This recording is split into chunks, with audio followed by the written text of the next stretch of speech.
Welcome to Synced on Air. I'm Angelique Robb, your host.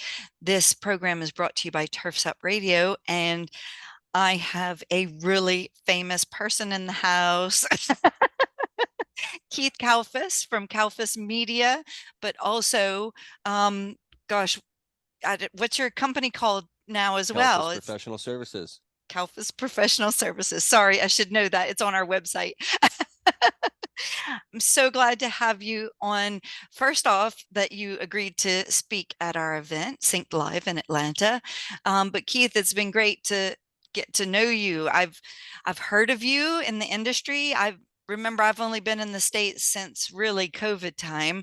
So I had heard of you before anybody told me about you.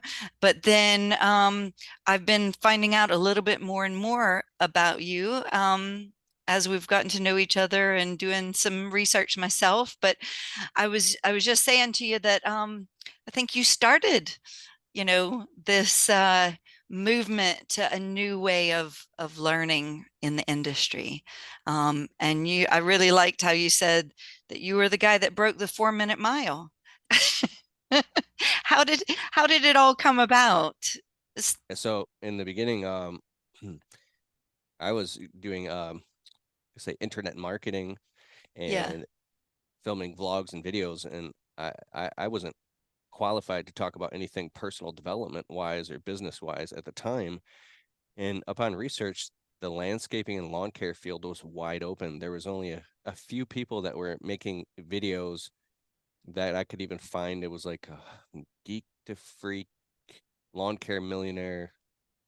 I think someone else, just a couple videos here and there. I know Geek to Freak started making vlog videos, and I was like, wait a second, this is wide open. There's nobody vlogging about this and making videos about this. And it was a buddy of mine. She said, well, you can start a whole channel and a whole thing about how to start a landscaping business. And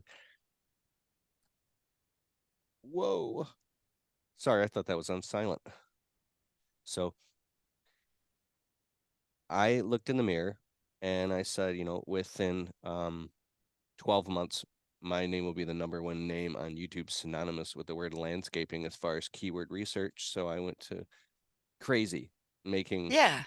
1 to 3 to 5. Sometimes a couple times I made 10 videos in one day. I mean, we Oh were my doing daily goodness. vlogging nonstop, up all night, and I went crazy at it. And every single word, landscaping, landscaping, landscaping, tag, title, description, keyword.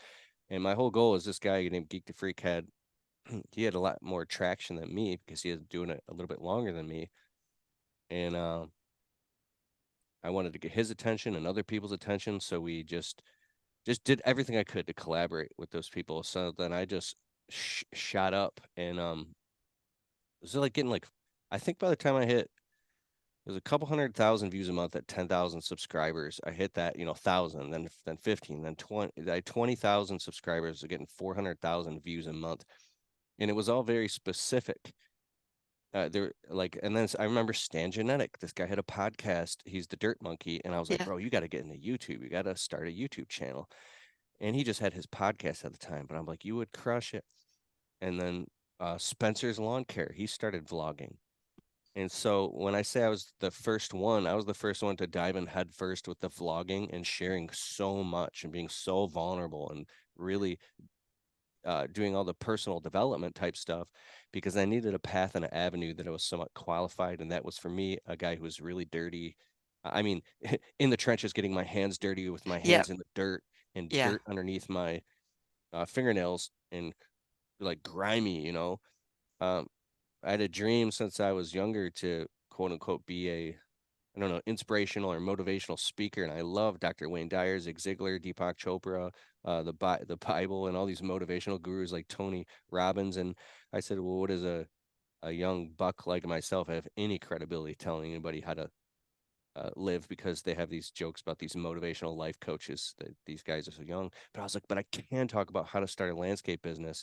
And the Yeah. golden rule is for anybody who wants to get into, if you have a message that's on your heart, you don't talk about stuff that you're really going through in the moment. You might be perceived as a victim or a whiner or a complainer, but as soon as you get through that stuff and you've learned your lesson in your life and in your business, take what you've learned from that and then express that on a video in a vulnerable way. Vulnerability is the new credibility. And so for me, it's hyper vulnerability to share what I've learned. And it was about how I got out of a dead end job and I got a landscape business off the ground in 6 weeks, replaced my income, and then how being a workaholic affected my marriage and how, and I Hmm. talked about toxic family members and growing up broke and sharing all this mindset stuff of, but you could feel by watching the videos that I was, it's the underdog character coming out of this stuff myself and with the grit and the hustle that I was talking to all the Joes. I was like 28 at the time. Wait, 29. And so Joe is like, he's 24 years old. He lives in a one-bedroom apartment or a mobile home. His girlfriend or fiance is pregnant, about to have a baby. He's got a dead-end job and he's going online looking for a business he can start for almost next to nothing. And that's Hmm. pretty much like landscaping, lawn care, window cleaning. Yeah. And I was able to do it by out of the back of the trunk of my wife's car with some like paper bags from Lowe's, and I just started. So I had an excuse, which was that I need 20,000 in startup capital or all these things. Nuh-uh, when your back is against the wall, you will go knock on people's doors with your bare hands, and be like, "I will pull your weeds right now," and that's Hmm. that's what it was for me. I mean, I took rent money and I started buying, wheelbarrow, a sharp, a tarp, a rake, a shovel, and dumping out change and borrowing a couple dollars. I think for my wife to get my first truck was the Blue Goose. It was, I think I got it for like $800. Oh, wow. Old rusty I was truck. gonna say, I can't It, imagine what that looks like. Yeah. so I learned very quickly. It blew my mind that the victim mindset became fascinating to me because I mean it's purely subjective. If you're in your, I don't know, let's say you're 24 years old, by all means, you are a grown man and you are fully capable. I know by the time I was 18, I had 3 jobs and I had my own apartment. I was out on my own at 15. Mm. So I didn't really have another choice but to grow up quick. And so I was like, wow, what about these guys who are in their mid 20s now, 30s, 40? It doesn't matter the age anymore, but that was the time, that was like kind of like the people that were showing up when I was making the videos and then all the comments. Yeah. They were finding their own path in life and they were scared and they had that hustle mindset, but all these self-limiting beliefs that had been passed Mm. down from them, the poverty mindset from maybe toxic family members, or maybe they had like a alcoholic father. He used to like throw them up against the wall. I don't know details like that, but what Well, I'm but saying is that even even if you don't have like anybody in your family that has ever started a business, it can be mhm. scary, because you so yeah, sorry to interrupt. No, that's Yeah. a phenomenal point. I'm glad that you brought that up because a lot of people don't have any mentors.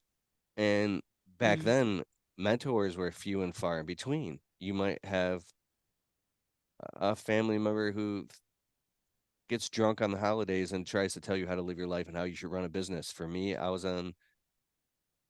didn't know anybody who had a business who could give me any advice. So back then it was like if I could find somebody and I couldn't find anybody, so I turned to books and I was reading books all the time and then these motivational audios and those drove me insane because any information products back then were geared towards people who already had some money to be able to afford to invest or get into real estate or Oh. like where's the brand new guy just getting started. I did a talk at the huge convention in 2016 and that was my big argument, like who's out there talking to these brand new people that are trying to get a business off the ground, go through this head mind trash stuff, head trash they call it.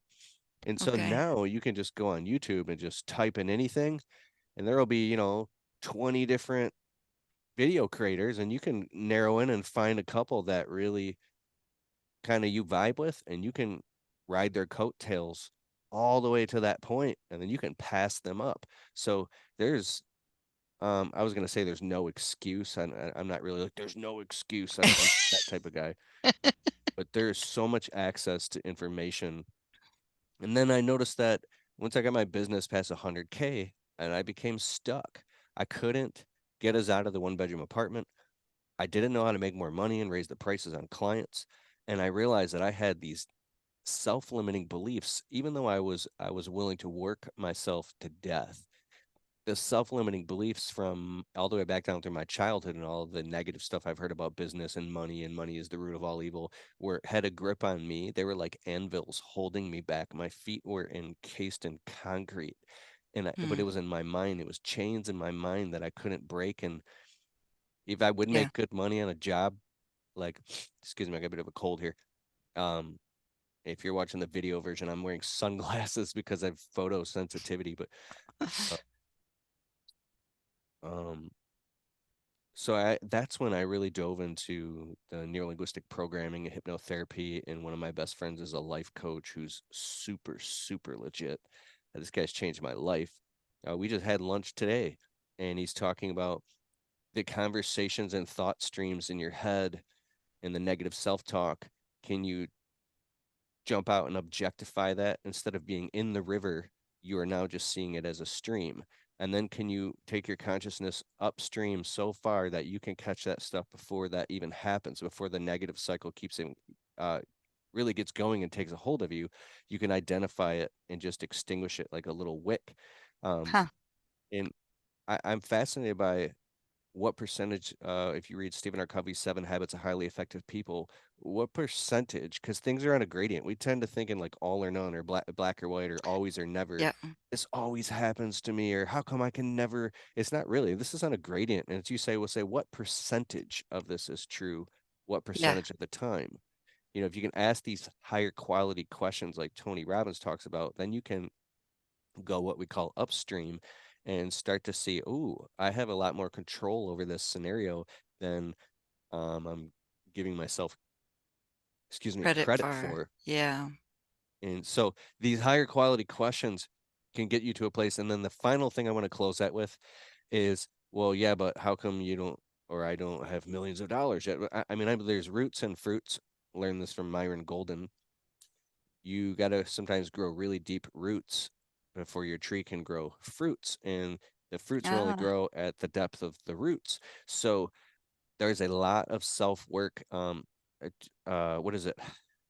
Admire, judge a man not by how much he has, it's by how much he has had to overcome to get to where he's at. It's kind of like this saying. okay. So Yeah.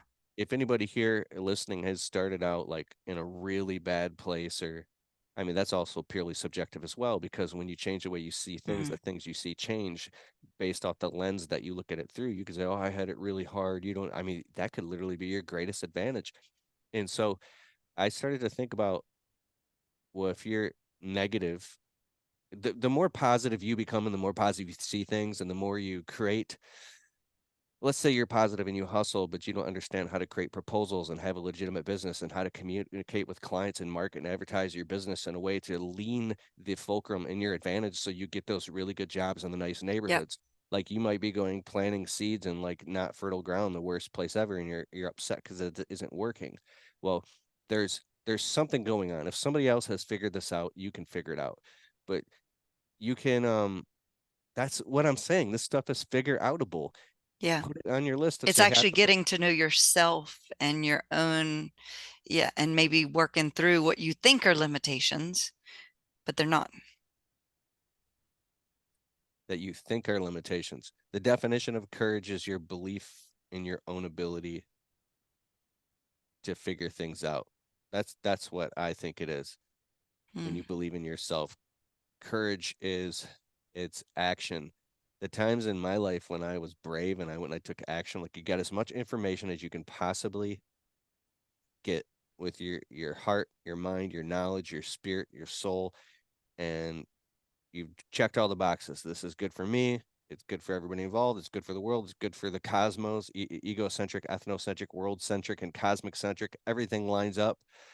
And now you're like, but the only thing missing is I just have to take a leap. Well, sometimes it doesn't even have to be like a full leap. You can just literally, Stephen R. Covey, you could just take a shovel and just take a little scoop and like you're Yeah. in this trench, like a river here, in a different direction, and just keep shoveling, and then a little tiny trickle of water, and you're like, oh my God, this actually works. Well, let's turn this into a flow. Let's turn this Yeah. into a flood. The reason you don't have $1 million business Maybe you're not doing things that $1 million business owners do. If you're doing stuff that 50K business owners do and you're only making 50K in your business, that's why you're going to make 50K next year. Go find someone who's Mhm. doing 2, 3, 4 million in their business. Go attend events, seminars, workshops, get on some Zoom Learn calls, from them. Yeah. and go invest into that and see exactly what they're doing. And you'll find out that some of those people have gone through harder stuff than you. They have had and have to overcome daily more head trash than you. They've gone through harder family problems than you, and they're just really focused on what lens they're looking at through, and they've developed their resilience a little bit more than you have maybe, and you can do that too. And it's like when you start to get these results, I look at people who have these rare or extraordinary results, and when you really sit these people down, some of them don't even know. Some of them are very scientific and they know exactly why they get the results, and they're hyper clear about their numbers and their leads coming in, or how many clicks, or how many their closing rate. And then there's other people that just kind of their industry, the timing, the place, the marketplace, and they just hustle hard and they happen to find the right people, and they're doing like 600,000 a year, and they just hit a niche and they took off with it. And like, oh, it's because I'm such a genius, dog. It's because I'm so smart. But it's like I think if you were to take people and switch up opportunities, some of the highly successful people um, in their industry, they might fail in something else. And some people that are like Alex Hormozy talks about, they're grinding their asses off. If you just kind of switch up the opportunity of what they're doing, um, let's just say, I'm just making this up. Let's say they just do lawn care and they take that same exact hustle and grit and everything and they just move it into tree trimming or like pressure washing. Now all of a sudden, Mhm. boom, their business is doing triple the profits in the first year because they just switched the opportunity. Like I'm Okay. fascinated by Yeah. so Well, and that's probably more of like what you said with the other person being very data driven and stuff. And maybe they did their homework on, what is needed in that area more, and so they had the hustle. They just were pointing in the wrong direction with that work, with the hustle. I just blew my nose and I muted it and turned it back on. You made me think of this guy. I really he's really got his act together. His name's Austin Douglas, and his company's called Ditch the Itch, and he does poison ivy remediation and removal. And I like that name. Ditch the itch. yeah, it's a big poison ivy leaf. I've done a couple videos with him. I just saw him at Brian Fullerton's Launchpreneur Academy, and I'm super proud of this guy. He started with absolutely nothing, pulled himself up by his bootstraps, and he focused on his business. And after like a year and a half, he crossed 100K, and now I don't know. I think he's crossing like 200K now, and then he reinvests his income and his time by attending like workshops and going. He's got like the International Society of Arborists certification. He's got all these plant healthcare certifications, and now he's getting into teaching, and now Oh, he's getting requested as a speaker. So he dove really hyper specific on a thing, and he's branding himself as like the dude. So I think about Jordan Peterson. People here have read his book 12 Rules for Life.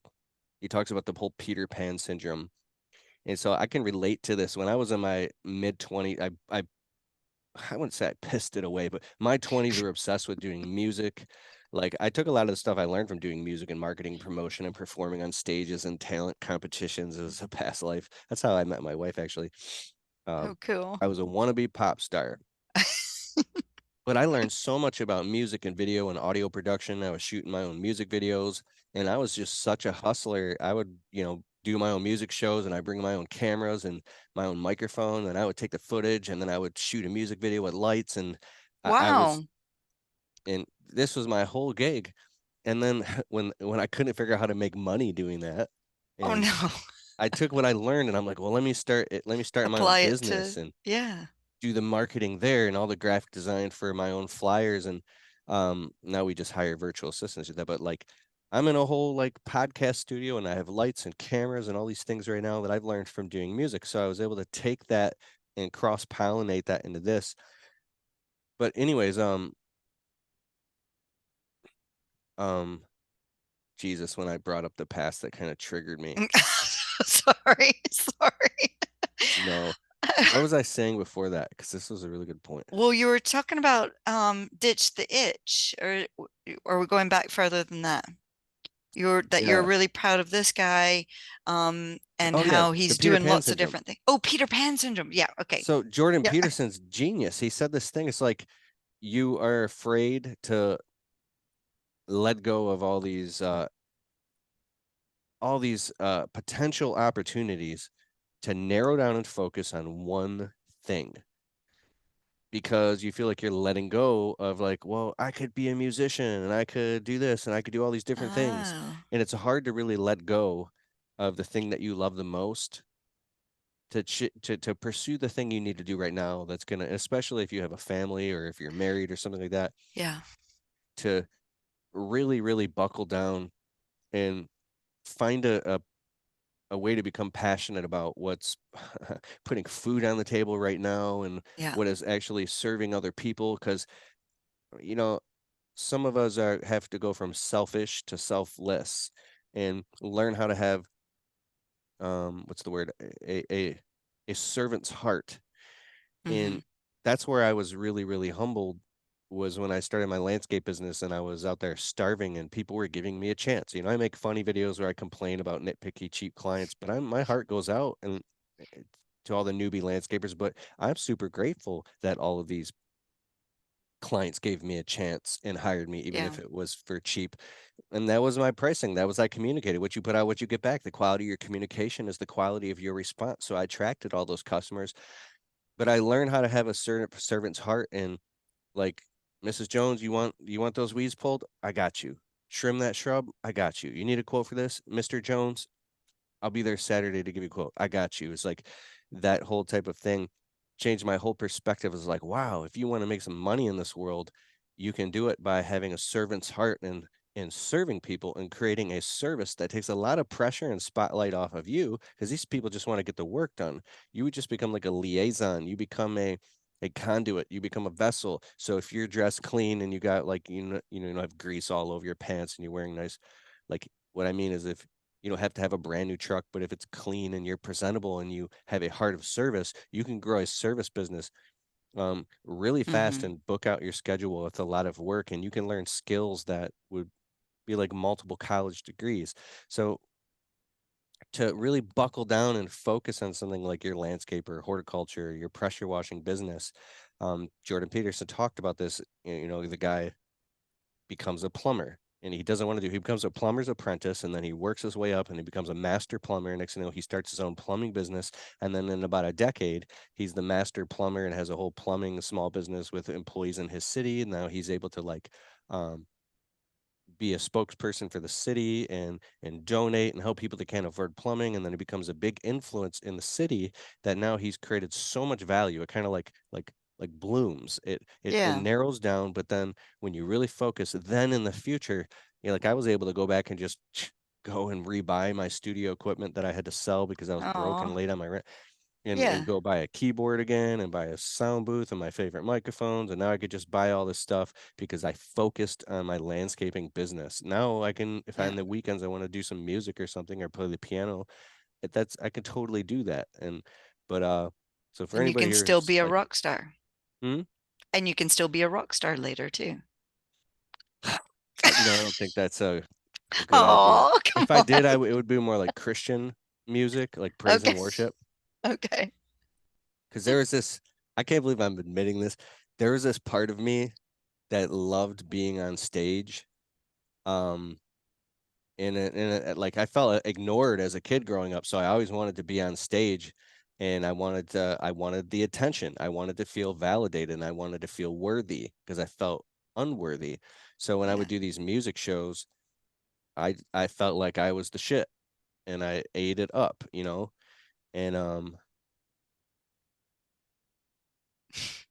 I always think that's how I met my wife. If you heard my wife sing, it's actually amazing. She did music. So I was an R&B singer and she was an R&B singer. Oh, And cool. we knew each other when we were younger, but I was on Facebook, I don't know, one evening and she's like, "Hey, what's up?" And I didn't even know it was her. I knew her through friends, but she had like her hat down like she was all cool and then we started talking back and forth And I was like, wait a second, Ashley, this is you? She's like, yeah. So it was like,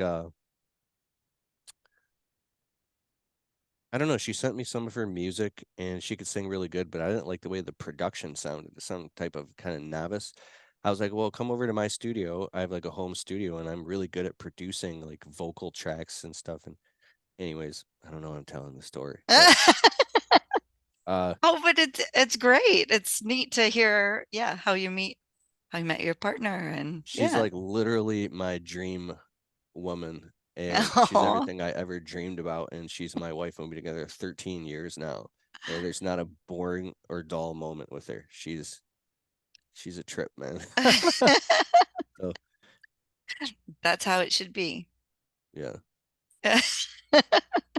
I just digressed totally. Yeah, no, that is fine. That is fine. Well, and one of the things that we were talking about before we started recording is, you being the keynote at our event, and our event is just on its second go. We had our first inaugural event in February 2023, and that's where I met Paul Jameson and Naylor Taliaferro and started working with them, and then yeah, met you, and I think yeah, we're just looking forward to having you set off our event properly. And I think I told you this earlier. What So I'm new to the industry in the US because I had my company and experience in the UK. So I only moved here right before COVID, strangely enough. So haven't seen normal life since I've moved here. But you know, you have quite a presence and you have affected a lot of people. And I think it's great that you've given so much of yourself. And you said your vulnerability, but I guess I thought it's being authentic as well. It's you've just, not tried to be somebody you're not. And I think yeah, everyone appreciates that, and really looking forward to having you at our event. And you're gonna yeah, come up with a an inspiring talk for us too. I really appreciate that. Yeah, and I'll do my best. I get kind of torn between talk about kind of like my I guess my predominant keynote talk revolves around, well, there's two different things that people request me to speak about. The one is really the know your worth. It's that whole mindset stuff of how to, go from feeling unworthy and stuck in your business at kind of a stage one to really break through. Because I'm fascinated by what are those moments when you can narrow them down where you get this big aha, this epiphany that makes you compress time, and now you're just literally on the other side, and it's almost like a full body experience. If you listen to like Dr. Joe Dispenza or Bruce Lipton, and neurons that fire together, wire together, when everything comes online at once, and you're just like, whoa, oh my god, I can do I I can can do do it. this. This is going to be easy. Something that you previously thought was impossible Hmm. now is going to be easy, and you're already there. And now it just happens in your life, and you level up, and then the other kind of thing is I love talking about automating your business, virtual assistants, and marketing and stuff. Like I've watched my media side of my business really take off. My obsession with marketing, automation, and asking the questions like who, not how, who can help you do this is we have 17 part-time virtual assistants now and an executive assistant and weekly pulse meetings. Oh And wow. this like I'm tomorrow meeting with my ads guy and we're gonna launch a bunch of ads. We're getting ready for a Black Friday sale. um, we're filming, online courses. We just finished writing and publishing my fourth book. We've already started the fifth and planning the sixth. Oh uh, wow. I have so many ideas that I have to hire people to help me slow me down and harness those ideas. Slow you down. Yeah, and Because organize you. a highly creative person who doesn't know how to harness that creativity into cohesive structures and patterns and sequences that allow you to actually build a foundation and scale those things so they come out into reality in an organized fashion that you can actually help other people's lives and even monetize it. because the money sustains the message. My friend David Carroll, the founder of Dope Marketing, says something funny. He goes, "What's the difference between crazy and eccentric?" Hmm. $1 million. Because I know people who are crazy and they have a million ideas. Some of them are the famous comedian George Carlin. He said, um, "I got a lot of good ideas. Trouble is, most of them suck." And then he comes up with all these wacky inventions that are just totally stupid, and everybody's laughing. And it's like I'm very, very familiar with that growing up. People always having ideas and people talking about how they're going to write a book and me getting so sick and tired of people talking about what they're gonna do and then watching time Instead go of by and then they do doing. it.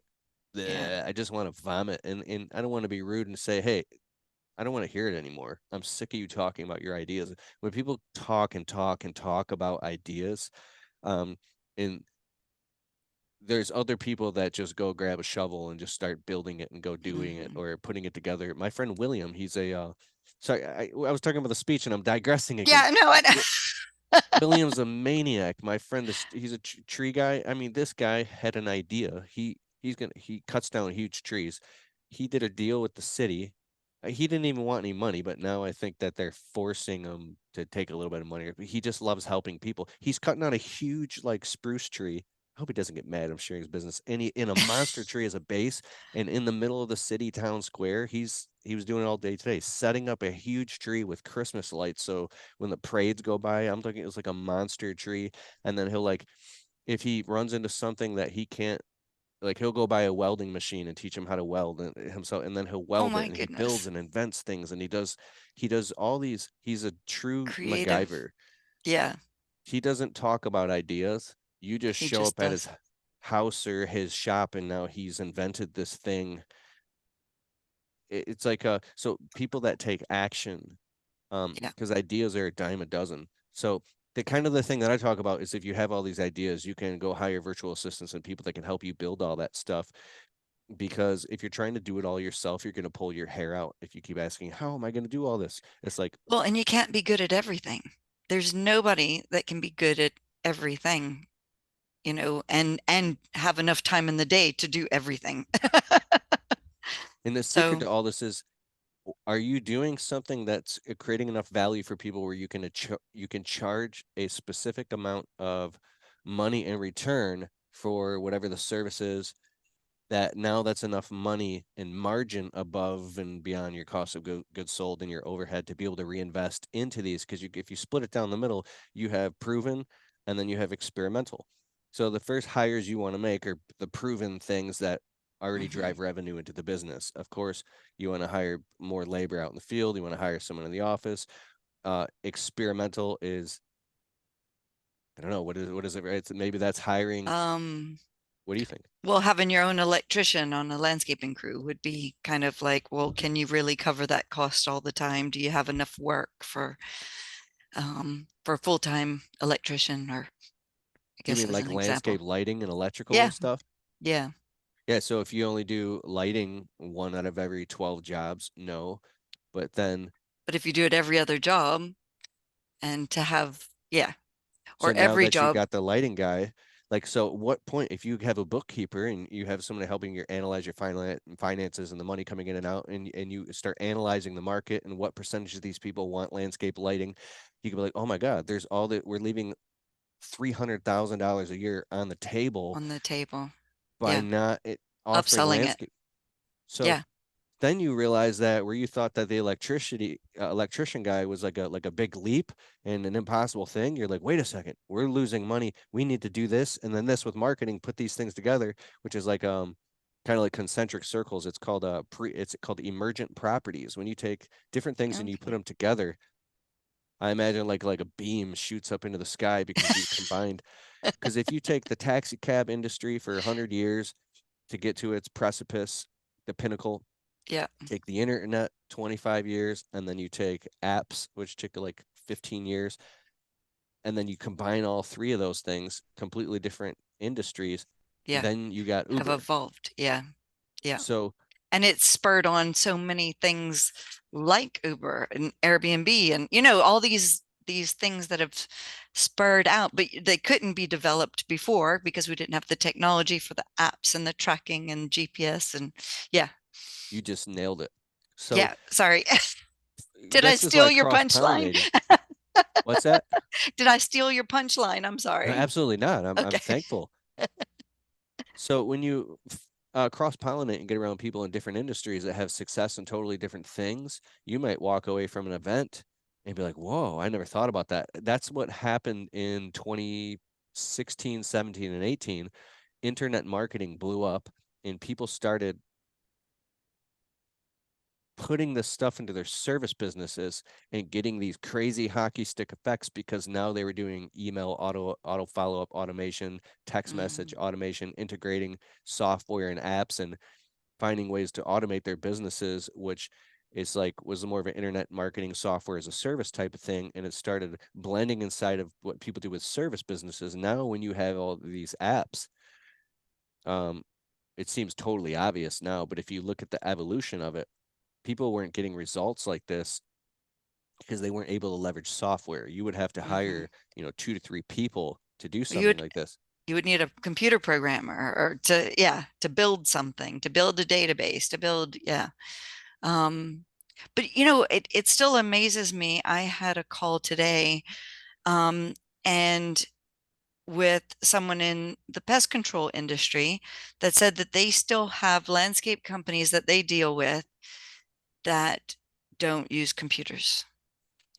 And I find that hard to believe today, with how far we've come with phones and apps and automation and stuff like that. And so I do think maybe part of the industry because they were always out in the field and out on the tools, you know, it it's maybe too much of a leap to get into the computer side of the industry.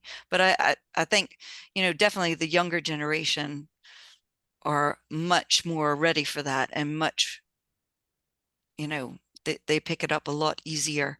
So any of the younger businesses will pick it up quickly. But yeah, I thought it was interesting that, we're talking about doing virtual assistants and there's still landscape companies that are doing things only by, handwritten notes. So I think, yeah, there's all sorts out there. It's fascinating to me. Yeah, I mean, what that also proves to me that great customer service and just taking care of your customers, having integrity, being where you say you're going to be when you say you're going to be there. And if Yeah, you're late, you call and you pick up the phone and all that stuff. That they you can still treat run, people well. hmm, You treat people well and treat people respectful. well. Hmm. Yeah. Um, wow, just hit me how far all this has come. This is crazy. You can attend a live conference or a virtual meeting or get on a Zoom call and level up your whole business. Yeah. It well, and I think really COVID has been it took a lot of technology that was already out there and forced us to use it.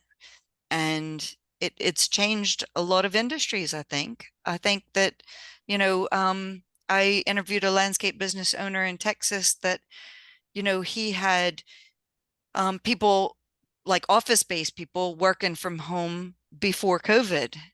And he found that, employees loved it and it was working really well for him. But he did it pre-COVID. And I was like, well, you know, that takes a lot of guts because I think a lot of people had to be forced into it with COVID and then they've accepted it. But I think it's a real game changer on if you like your job, because if you can work remotely at so many jobs, you can do what you want to do now. And hopefully that means people are happier in their job that they choose because they have so many more options. It's true. You just made me think of something funny because of being a landscaper and being out in the field and doing quotes and all over the neighborhoods. I have customers of mine that like they'll come out of the house for me to give them the quote. Like the husband and wife will walk out of the house and it's like they haven't been out of their house in 6 months because they Oh both no. work from home. Yeah. And like just the way they walk out of the house, it's almost like that movie where they were like underground and like the shelter for like because they thought it was like a war or something, and An finally they come out, they're like, apocalypse. whoa, you know what I'm saying? And I can see it, and so it's like, well, I guess what I'm alluding to is like the whole mental health aspect and not having the healthy boundaries of understanding like this is home, this is work, so they Yeah. just leak into each other, and now you could just work Now constantly, you're and then you're not obsessed working at with the dinner work. table, and Yeah. then at 11:30 at night you're checking your email. So we're also being bombarded with all this and having to learn how to create structure and self-discipline Hmm. in order to keep our own sanity and keep that, you know, importance, keep the first things first, which is like, peace in your home, Yeah. Yeah. Well, we have talked about a lot of things today, haven't we? It's gonna be But perfect. the most important thing is that you're going to be at our event. Yeah, so buy a ticket, get out of the Buy a house in the middle of the ticket, winter, come and meet Keith in person, get his autograph. come to the Well, synced event. I've got it on my events page at keithkalfas.com/events. And oh, then I'm thank you. also going to talk about it on my podcast here. I want to do another mention of it on Instagram, Facebook, and TikTok. And I can't wait to see you guys there at the event. It's going to be Awesome. fun in Well, Atlanta. thanks so much. Yeah. Atlanta's a great I got city. your Love it. magazines right here too. Like they're so well put together. Oh, thank The you. formatting, the pictures, the articles, the columns, the excuse me. Everything is very, very beautiful magazines. Yeah. Thank you. That means a lot. We do work hard at getting things right. We don't always get things right. We make mistakes sometimes, but we're very passionate. The whole team. I have a great team, and you'll get to meet them all at Sync Live too. Look at that. So yeah, we we care about this industry, and since I've been in that role of business owner, I realized I never reached out to people when I needed people, and I probably almost lost my company a couple times through, not knowing what to do, not, you know, having a mentor, not having anybody to talk to about things, not having anybody around me that owns a business. It really makes a huge difference to open up to other people and share what you're going through because they've probably been through it already or about to go through it. And we're stronger together. So yeah, thanks for being on our podcast today, Keith, and look forward to seeing you in person soon. This is going to be epic. Every time I want to come to a live event, or if I'm on the fence and then I do go to the live event, I'll be there in conversations with people and I'll be thinking, like, oh my God, I can't believe I was thinking about not coming to this. I knew I needed to come here and this is why. And it's like every conversation you have with people is levels up your business. So it's February 13th through 15th in Atlanta. That's Please. right. And we're Yep. at the Gas South Convention Center. It's a beautiful convention center. It's practically brand new. And Paul Jameson used to have his landscape business in this area. He said it's an amazing area. He said he sees lots of famous people there. And so, Mm-hmm. we might even see some famous people. Excuse me. Yeah, we were in Atlanta for a few years ago. I spoke at an event there, and I loved it, and it was just such a cool place, and so I'm excited to see you there. Anything else? I don't want to No, I miss. think that's it for this podcast, and we'll have Amy come on and do a Spanish summary also. So yeah, stay tuned for that. Thanks, That is Keith. Thanks for so joining us. cool. I super appreciate it. I'm Keith with keithkalfas.com. My podcast is the Untrapped Podcast, and thank you so much for having me on your show. Check it out. Check him out. See you later. Bye.